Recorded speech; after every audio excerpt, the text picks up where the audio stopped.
Kim Novak was born in Chicago, Illinois on February 13, 1933 with the birth name of Marilyn Pauline Novak.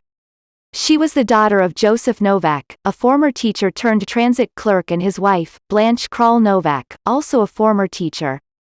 Throughout elementary and high school, Kim did not get along well with teachers. She even admitted that she didn't like being told what to do and when to do it. Her first job, while in high school, was modeling teen fashions for a local department store. Kim, an avid painter, won a scholarship to the Art Institute of Chicago, but ended up going to Wright Junior College instead. While on a break from school, Kim and two of her classmates decided to go to Los Angeles and stand in line to be an extra in a movie called The French Line, 1953.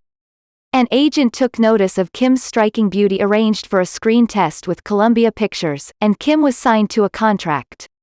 After taking some acting lessons, Kim made her film debut in the detective drama Pushover, 1954, with Fred McMurray, followed by the comedy PHFFFT, 1954, with Jack Lemmon and Judy Holliday. These two films set the tone for her career, and she had so much poise that most people had no idea she was only 21. As a result, the studio continued to pair Kim with fatherly older actors. Kim received a Golden Globe nomination for Most Promising Newcomer in 1955, and had big parts in 3 films released that year, first appearing as Kay Graylick in 5 Against the House, 1955.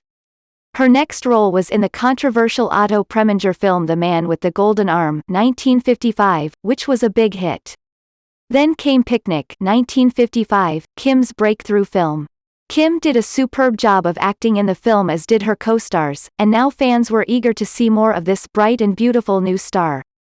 In 1957, Kim played Linda English in the hit movie Pal Joey, 1957, with Frank Sinatra and Rita Hayworth. The film did well at the box office, but was condemned by the critics. Kim really didn't seem that interested in the role.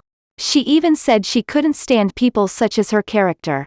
In 1958, Kim appeared in the Alfred Hitchcock film Vertigo, 1958, which, though poorly received at the time of its release, is now considered a classic.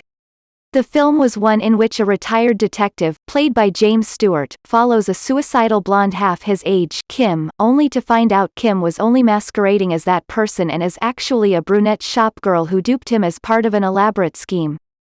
Kim's other film that year, the supernatural comedy Bell Book and Candle, 1958, was a modest success, but her follow-up, Middle of the Night, 1959, was not, in spite of drawing good reviews. Unfortunately, the hype that Columbia generated for Kim never materialized, and her career began to fade in the early 1960s as the studio system came to an end. She was being overpowered by the rise of new stars or stars that were remodeling their status within the film community.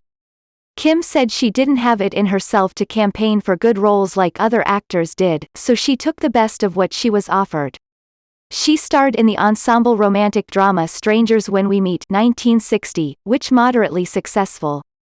With a few more nondescript films between 1960 and 1964, she landed the role of Mildred Rogers in the remake of Human Bondage, 1964, opposite Lawrence Harvey. The film debuted to mostly negative reviews and was not a success. Later that same year, she co-starred in the Billy Wilder sex satire Kiss Me, Stupid, 1964, with Dean Martin, but the film drew intensely hostile reviews and condemned by many civic groups, causing its studio to distance itself from the film. In 1965, Kim played the title role in the comedy The Amorous Adventures of Maul, Flanders, 1965, and married her co-star, Richard Johnson. The marriage only lasted 13 months, but they remained friends. Kim stepped away from the cameras for a while, returning in 1968 to star in The Legend of Lila Clare, 1968. The film only had a limited release and was a resounding flop. Though still young, Kim said she basically didn't see herself as having a career after that.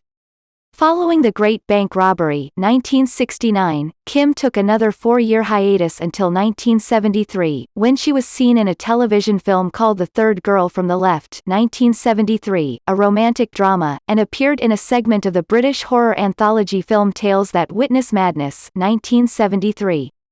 Kim's next appearances on the screen were a leading role in the television film Satan's Triangle 1975 and a cameo in the Charles Bronson western The White Buffalo 1977. Kim ended the 1970s by appearing in Just a Gigolo 1978 with David Bowie.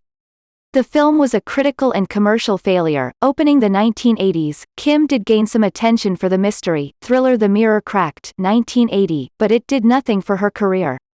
For the rest of the decade, Kim was out of movies and only had a few television gigs.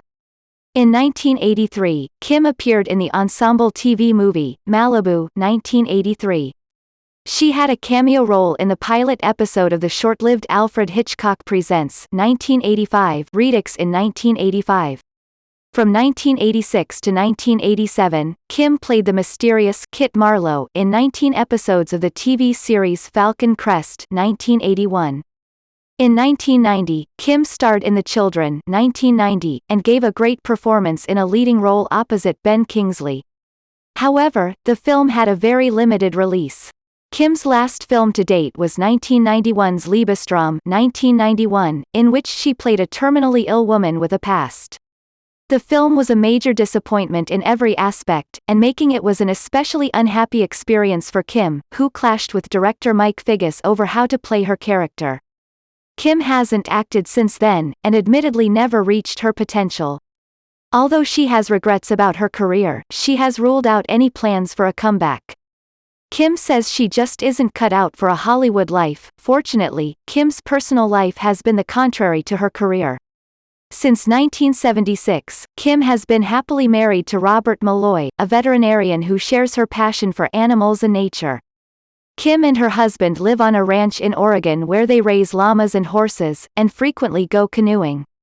Kim is also an accomplished artist who expresses herself in oil paintings and sculptures.